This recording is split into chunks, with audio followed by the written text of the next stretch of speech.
Dikisahkan seorang dokter ahli bedah yang sangat terkenal bernama Dr. Ishan.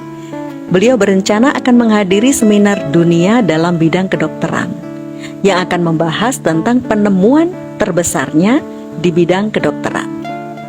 Setelah perjalanan pesawat sekitar 1 jam, tiba-tiba diumumkan bahwa pesawat mengalami gangguan dan harus mendarat di airport terdekat.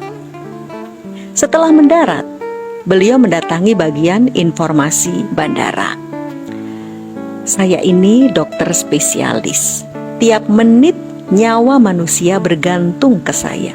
Dan sekarang kalian meminta saya menunggu pesawat untuk diperbaiki dalam waktu 16 jam. Kemudian petugas informasi menjawab, dokter, jika Anda terburu-buru, Anda bisa menyewa mobil sendiri. Lokasi tujuan Anda tidak jauh lagi kok dari sini. Kira-kira dengan mobil 3 jam sudah sampai. Maka Dr. Ishan setuju dengan usul petugas tersebut dan kemudian beliau menyewa mobil.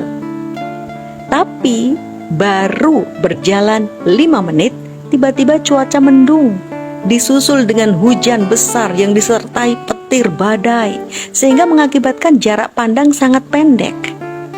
Setelah mobil berjalan hampir 2 jam, mereka jadi tersadar bahwa ternyata mereka tersesat. Mereka nggak tahu jalan, mereka kelelahan. Maka mobil berhenti. Dokter melihat ada sebuah rumah kecil yang tidak jauh dari hadapannya dan kemudian mereka menghampiri rumah itu, kemudian mengetuk rumah itu. Terdengar suara wanita tua, "Silahkan masuk, siapa ya?" Maka kemudian dibukanya pintu, dokter masuk dan meminta izin kepada ibu tersebut untuk menumpang sejenak, beristirahat dan pinjam telepon. Ibu itu tersenyum. "Telepon apa, Nak?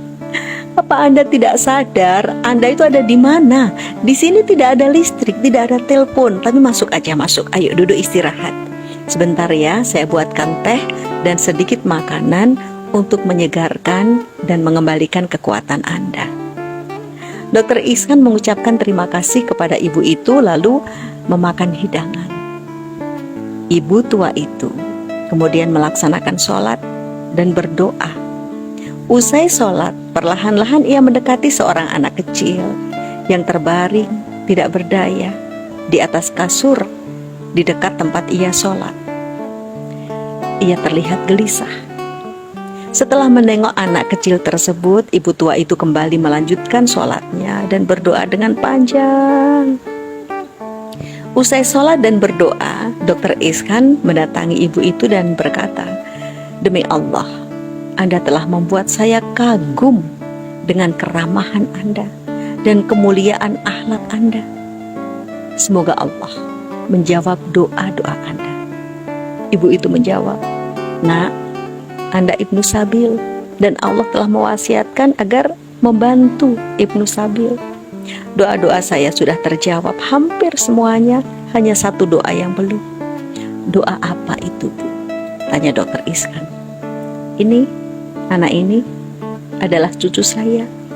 Dia yatim piatu, dia menderita sakit dan tidak bisa disembuhkan oleh dokter-dokter yang ada di sini. Mereka berkata kepada saya, ada seorang dokter ahli bedah yang insya Allah mampu membantu menyembuhkannya. Namanya Dr. Ishan, kata ibu itu. Sayangnya dia tinggal jauh dari sini dan tidak mungkin saya membawa anak ini ke sana karena saya khawatir terjadi apa-apa di jalan. Maka saya hanya bisa berdoa kepada Allah agar memudahkannya. Maka menangislah Dr. Ishan mendengar kisah itu. Sambil terisak beliau berkata, "Allahu Akbar, la haula wa la quwata illa billah." Demi Allah, sungguh doa ibu yang telah membuat pesawat rusak dan harus diperbaiki lama, serta kemudian menurunkan hujan petir badai yang menyesatkan kami, hanya untuk mengantarkan kami datang kepada ibu. Saya, Dr. Ishan, Bu, sungguh Allah telah menciptakan sebab seperti ini kepada hambanya yang beriman dengan doa. ini adalah perintah Allah kepada saya untuk mengobati anak ini. Saudaraku, jangan pernah berhenti berdoa, karena Allah Maha mengabulkan segala doa, bahkan yang terasa tidak mungkin bagi kita. Semoga menginspirasi.